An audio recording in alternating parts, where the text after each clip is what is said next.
Hello everyone. Once more I am here with the topic voice and today we will study about future perfect tense. मतलब आज हम लोग पढ़ेंगे कि future perfect tense के sentences को एक्टिव टू पैसिव कैसे करते हैं। देखिए, जैसा कि सारे लास्ट टेंसेस जो भी हम पढ़े उसमें हम सबसे पहले ये पढ़े कि उन टेंसेस के एक्टिव वॉइस का फॉर्मेशन क्या होता है। तो उसी की तरह से इसमें भी सबसे पहले हम एक्टिव वॉइस का फॉर्मेशन देखेंगे। एक्टिव वॉइस के फॉर्मेशन में हम वर्ब को समझेंगे, बाकी सब्जेक्ट और ऑब्जेक्ट तो वेरी करता रहेगा, वो तो अलग अलग रहेगा। हमको सबसे पहले वर्ब समझना है, तो हम इसमें लगाएंगे विल सेल। तो इसके बारे में आइडिया है ही, सेल को हम लगाते हैं फर्स्ट पर्सन सब्जेक्ट के साथ, मतलब आई और वी के साथ, and for the rest subjects will लगाते हैं, चाहे कुछ भी रहे उसके साथ हम विल लगा देते हैं। और यहां हो गया आपका हैव प्लस वर्ब का थर्ड फॉर्म, जिसको हम past participle form of verb कहते हैं। तो एक्टिव वॉइस में एज अ वर्ब हमको ये चीज चाहिए, इसको थोड़ा सा और ब्रेक करें तो ऐसे भी लिख सकते हैं will have plus verb third form which is known as past participle form of the verb, shall have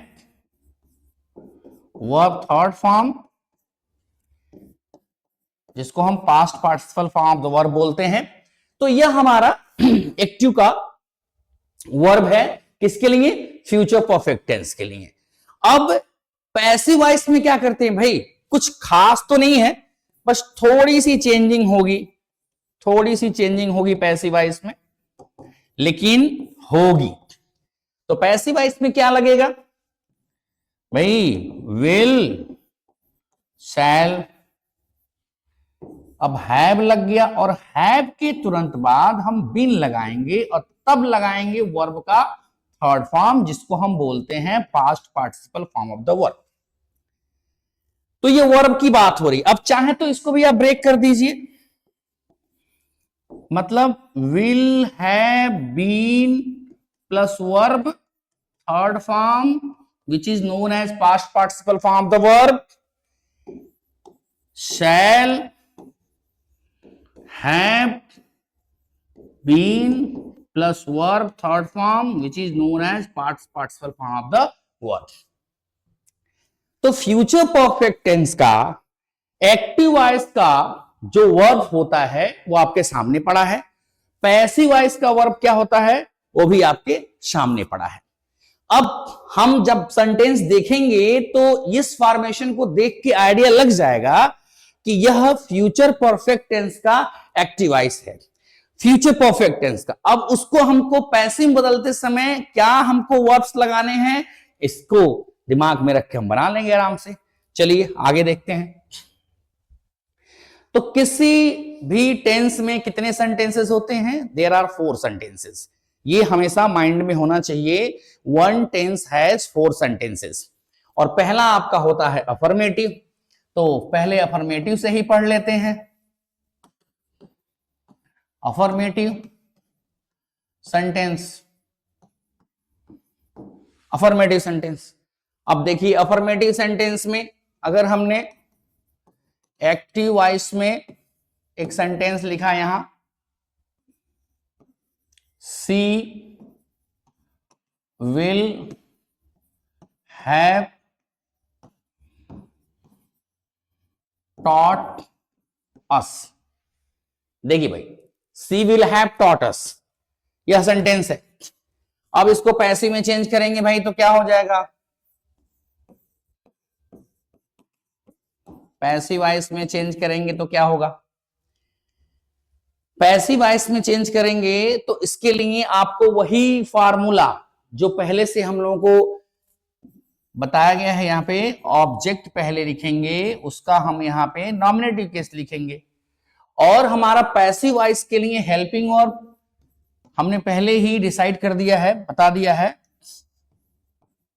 will have been और शैल हैव बीन, इन दोनों में से एज पर सब्जेक्ट लगा लेंगे और इसके बाद हम वर्ब का थर्ड फॉर्म मतलब पास्ट पार्टिसिपल फॉर्म तब बाई लगा देंगे और तब हम लिखेंगे सब्जेक्ट, और सब्जेक्ट का कौन सा केस हो जाएगा, ऑब्जेक्टिव केस। तो ये हमारा कंप्लीट फार्मूला है, इसी पर हमको रखते हुए चले जाना है, हमारा सेंटेंस चेंज हो जाएगा। अब सी विल हैव टॉट अस को अगर हम चेंज करें तो अस हमारा ऑब्जेक्ट है, सबसे पहले लेके आएंगे उसको नॉमिनेटिव केस में चेंज करेंगे तो हमारे पास आ जाएगा वी। अब सी के साथ विल लगा हुआ है लेकिन वी के साथ आप सैल लगाएंगे तो हो जाएगा वी सैल हैव बीन। अब वर्ब का थर्ड फॉर्म ऑलरेडी दिया हुआ है, we shall have been taught, by लगाएंगे और हर हो गया। तो she will have taught us का पैसिव वॉइस होगा we shall have been taught by her.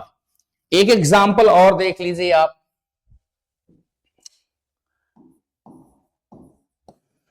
Radhika will have beaten the children। एक सेंटेंस और देख लीजिए भाई। अब यहां राधिका आपका सब्जेक्ट है, द चिल्ड्रेन आपका ऑब्जेक्ट है। द चिल्ड्रेन को हम अगर बाहर निकालें तो द चिल्ड्रेन ही रहेगा। अब यह सब्जेक्ट बन गया, इसके साथ भी विल हैव भी लगेगा, बीन बढ़ जाएगा पैसिव के लिए, बीटेन आप लगाए दीजिए, बाई लगाइए और राधिका अब ऑब्जेक्ट के प्लेस पर लिख दी जाएगी। ये आपका हो गया। एक एग्जाम्पल और हम लोग देख लेते हैं, I shall have done the work by 10 AM। ये देखिए sentence, I shall have done the work by 10 AM। अब यहां आई आपका सब्जेक्ट है, द वर्क आपका ऑब्जेक्ट है, बाय 10 AM टाइम है, जहां पे सबसे लास्ट में है, सबसे लास्ट में पड़ा रहेगा। अब अगर हम द वर्क को पहले निकालें तो द वर्क हुआ, आई के साथ सैल था बट वर्क के साथ विल होगा, the work will have been done, the work will have been done, by लगाएंगे, आई को मी करेंगे, फिर बाय लगाएंगे और 10 AM। यही आपको समझाना था कि 2 बार बाई लगेगा। यह बाई तो आपका 10 AM के लिए लगाया गया है, दिस इज प्रीपोजिशन लगा हुआ है। तो अब जैसे क्या है कि आप देख सकते हैं कि दोनों बाई हम यूज करेंगे, ये 10 AM के पहले है तो ये तो स्टेबल है, इसमें कोई चेंजिंग होनी नहीं है, ना तो इसको हम उठा के बाहर कर सकते हैं। तो इस तरह से कभी कभी सेंटेंस आ जाते हैं और कंफ्यूजन होता है कि क्या हम 2 बार बाई बाई यूज कर सकते हैं, तो हाँ डेफिनेटली आप यूज कर सकते हैं, it is as per the demand of the sentence. अब अगला देखते हैं नेगेटिव, नेगेटिव सेंटेंस भाई। नेगेटिव सेंटेंस देखिए, अब चीजें काफी आसान हो गई होंगी, एक ही फार्मूला बार बार रिपीट हो रहा है तो चीजें आसान हो गई होंगी, लेकिन थोड़ा सा ये अलग हट करके है।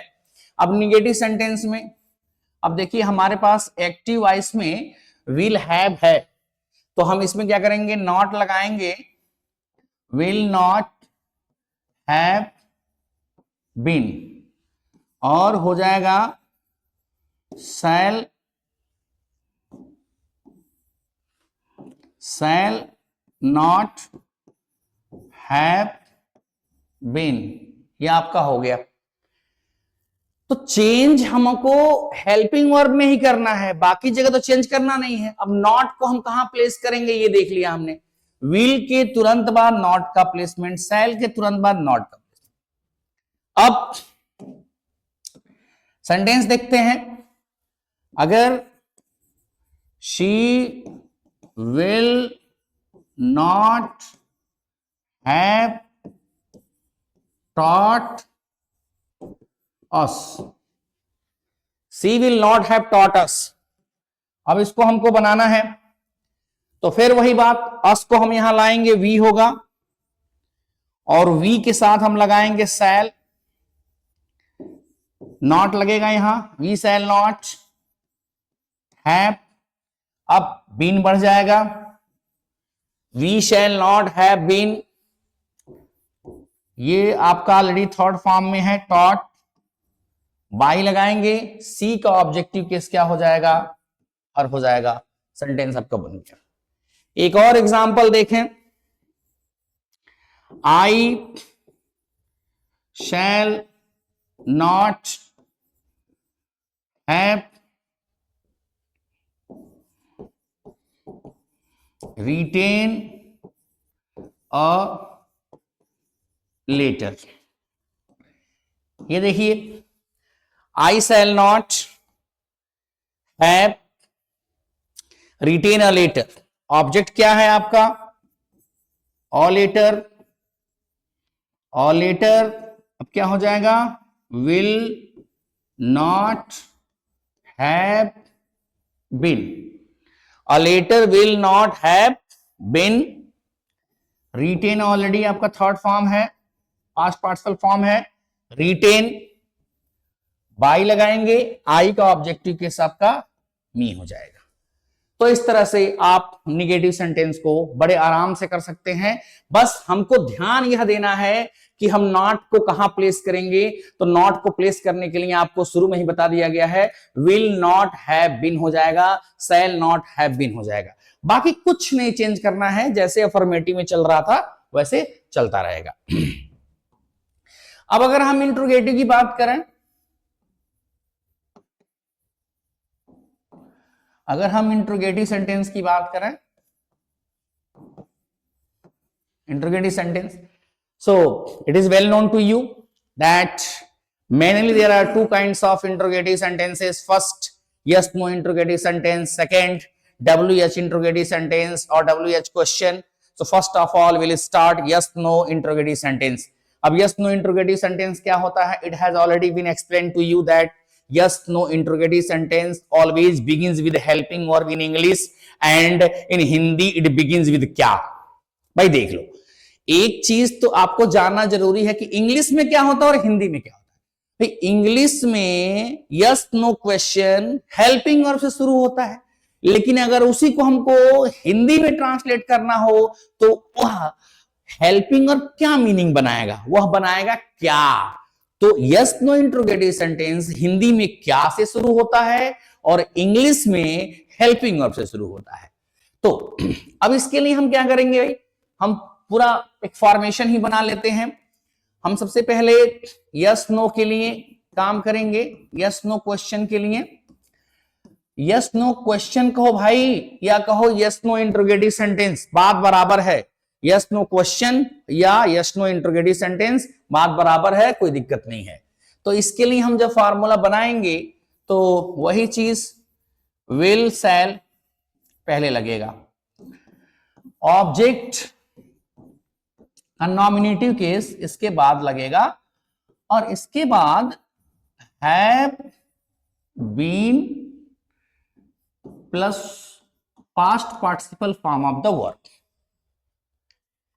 और तब हम लगाएंगे बाई और यहां लगाएंगे सब्जेक्ट का कौन सा case, objective case. Question mark नहीं भूलेंगे, क्वेश्चन मार्क ही पहचान है कि सेंटेंस इंट्रोगेटिव है या क्वेश्चन है। अब इसको हम चेंज करें, एक एक्टिव वॉइस लिख के पैसिव वॉइस में चेंज करें तो will see have cheated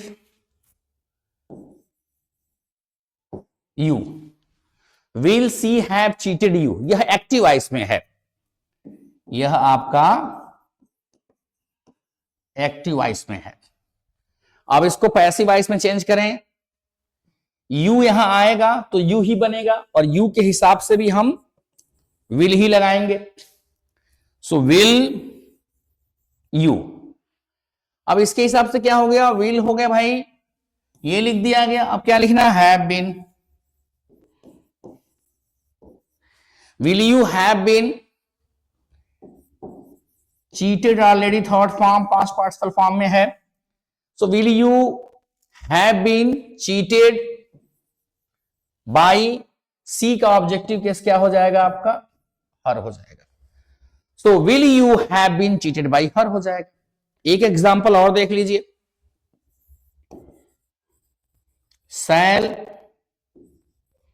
I have helped the needy, ये हो गया आपका shall I have helped the needy. अब इसको चेंज करें भाई, चेंज करेंगे तो क्या होगा, देखेंगे द नीडी आपका ऑब्जेक्ट है, वो यहां आएगा तो विल हो जाएगा हेल्पिंग वर्ब के रूप में, विल द नीडी। अब क्या लगाना है हमको, हैव बीन,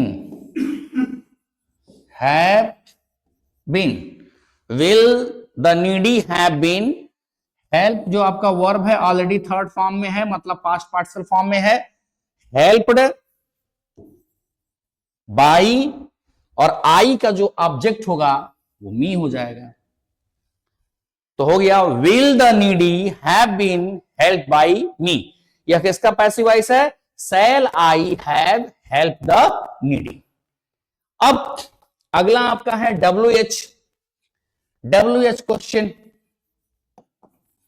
WH क्वेश्चन कहिए या WH इंट्रोगेटिव सेंटेंस कहिए, बात दोनों एक ही है, इंट्रोगेटिव सेंटेंस कहिए या क्वेश्चन कहिए। वेल तो इसमें क्या करेंगे भाई, WH क्वेश्चन क्या होता है, WH question begins with question word, question word से स्टार्ट होता है WH क्वेश्चन। तो सबसे पहले अगर एक्टिव में क्वेश्चन वर्ड रहेगा तो पैसिव में क्वेश्चन वर्ड रहेगा, Q रिप्रेजेंट्स क्वेश्चन और वर्ड मैंने पूरा लिख दिया है, तो क्वेश्चन वर्ड होगा। बाकी जो आपका जो भी फार्मूला जो भी आगे ऐड करना है वह यस नो इंट्रोगेटिव सेंटेंस वाला हिस्सा उठाकर लिख देना है। अगर मैं यहां कहूं कि यस नो इंट्रोगेटिव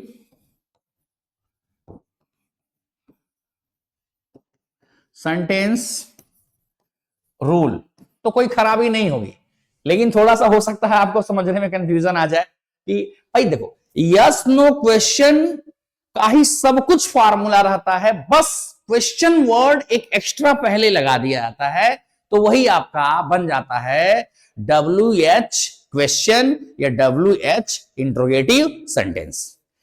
देख लो, क्वेश्चन वर्ड प्लस हम आप मैच करिएगा तो will shell, will shall, then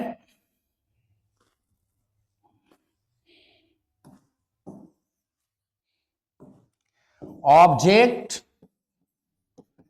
का nominative case,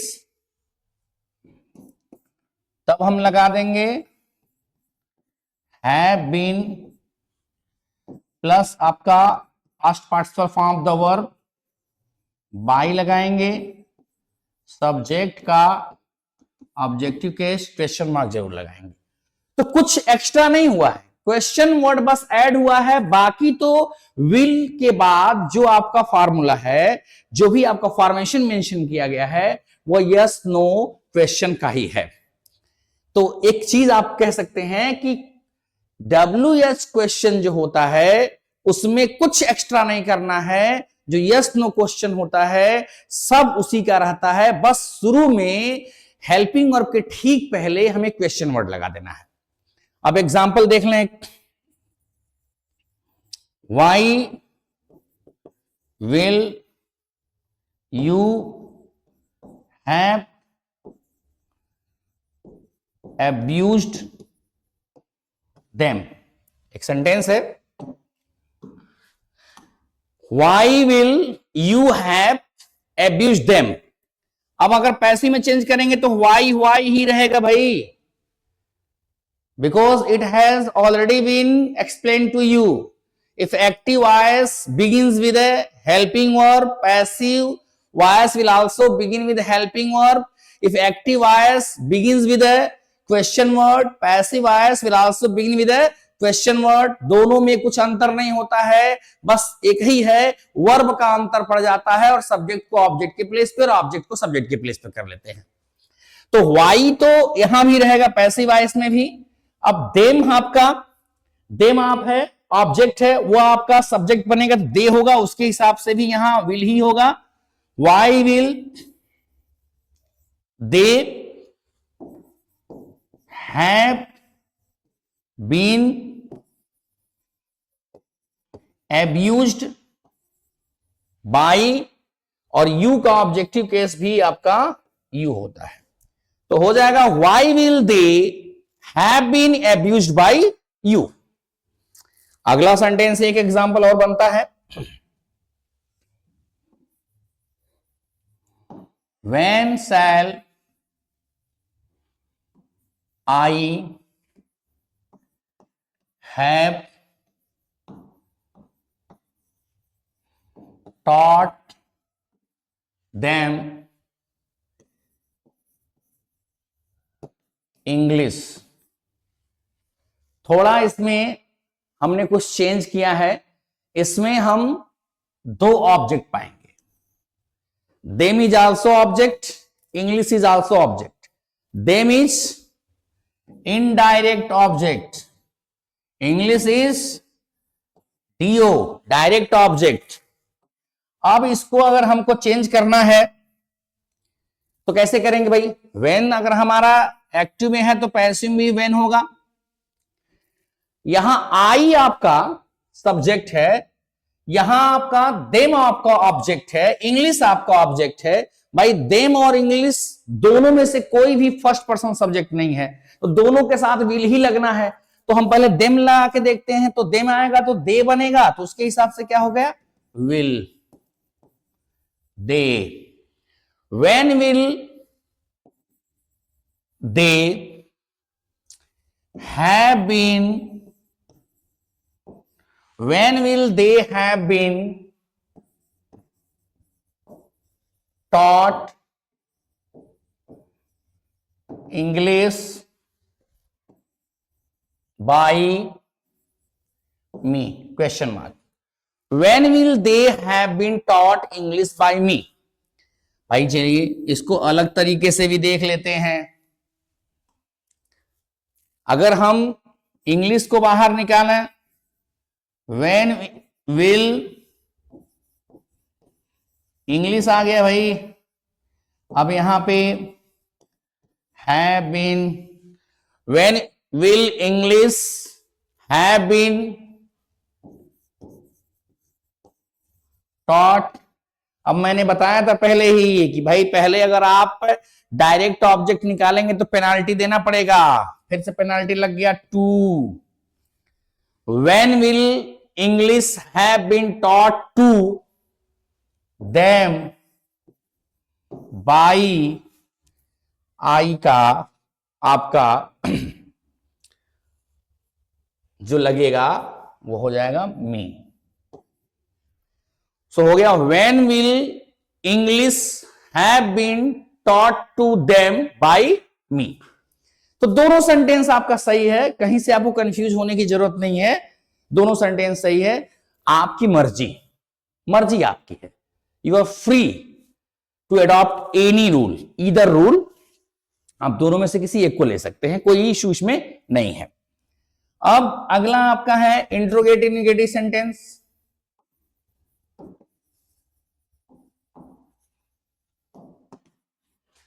interrogative negative sentence, interrogative negative sentence. So भाई इंट्रोगेटिव निगेटिव सेंटेंस में कुछ खास नहीं है, बस आपको पहले ही बताया गया है कि सब इंट्रोगेटिव का ही रहता है। इंट्रोगेटिव जहां पर आप पैसिव वॉइस में ऑब्जेक्ट का नॉमिनेटिव केस आप लगाते हैं, ठीक उसके बाद नॉट लगा देंगे, फिर इधर इंट्रोगेटिव का सब कुछ रहेगा। सारा कुछ इंट्रोगेटिव वाला ही रहता है, बस जहां पर हम ऑब्जेक्ट का नॉमिनेटिव केस लगाते हैं ठीक उसके बाद नॉट लगा देते हैं, बाकी हमारा सब कुछ चलता रहता है। और एक्टिव वॉइस में भी यही होता है कि सब्जेक्ट के तुरंत बाद नॉट लगाते हैं, और पैसिव वॉइस में भी सब्जेक्ट के बाद ही नॉट लगाते हैं, क्योंकि ऑब्जेक्ट सब्जेक्ट बनता है तो इसको ऐसे मेंशन कर दिया गया है। तो अगर हम एक एग्जांपल देखें, will he not have helped them, एक सेंटेंस देख लीजिए, will he not have helped them. यहां क्या है भाई, यहां पे क्या है, यहां यह नॉट कहां लगा हुआ है, सब्जेक्ट के बाद। अब इसको अगर पैसिव में चेंज करेंगे तो देम इस साइड में आएगा, दे बनेगा, दे के हिसाब से भी विल ही लगेगा। अब यहां हो गया दे, अब यहां का सब्जेक्ट दे हो गया, तो हम यहां ही सब्जेक्ट के बाद नॉट लगाते हैं, यहां हम दे सब्जेक्ट के बाद नॉट लगा देंगे। विल दे नॉट, बाकी सब वैसे ही रहेगा। Have been, will they not have been helped, by लगाइए, और ही का ऑब्जेक्टिव केस आपका हिम हो गया। और भी एक एग्जांपल देख लीजिए आप, WH में देख लीजिए, why shall I not taught her by 7 PM। देख लीजिए, why shall I not, sorry यहां पे हैव छूट गया, why shall I not have taught her by 7 PM। अब इसको हमको पैसे में चेंज करना है। फिर से एक बार बता दें कि भाई बाई 7 PM से हमारा कोई मतलब नहीं है, ये जहां है वही रहेगा, एक्टिव में भी और पैसिव में भी। मतलब है ऑब्जेक्ट तक, ऑब्जेक्ट आपका हर है, हर यहां आके सी बनेगा, उससे पहले हम वाई तो लगाई दें, यहां वाई लग गया। अब वाई लग गया तो जब हर आएगा तो सी बनेगा, और सी होगा तो उसके हिसाब से यहां विल हो जाएगा, यहां आई के हिसाब से सेल है। सो वाई विल सी, अब यहां आई के बाद नॉट तो यहां सी के बाद not, why will she not have been, why will she not have been taught by me, और फिर से by 7 PM क्वेश्चन मार्क हो गया भाई। तो इस तरह से हम इंट्रोगेटिव निगेटिव सेंटेंस भी बड़े आराम से कर लेंगे। अब 2 सेंटेंसेस और देख लेते हैं, at least we should see 2 more sentences. आप सोच रहे हो किसके बारे में, बस वही हूं और व्हाट वाला, तो देखते हैं भाई। हूं विल हैव डन इट, देखिए whom will have done it, कुछ नहीं भाई, यहां इसको बाय होम करिए, अब यह ऑब्जेक्ट हो गया, अब इट आएगा तो उसके हिसाब से भी हम यहां पे विल ही लगाएंगे, by whom will it have been done तो ऑलरेडी दिया ही है भैया, by whom will it have been done। अब एक तरह से और भी देख सकते हैं भाई, whom से भी हो सकता है, बाई लास्ट में ले जाएंगे, whom will it have been done, by last में कर देंगे। तो कुछ खास नहीं, वही है, लास्ट रूल्स रिपीट हो रहे हैं। व्हाट से भी देख लीजिए एक एग्जांपल, व्हाट विल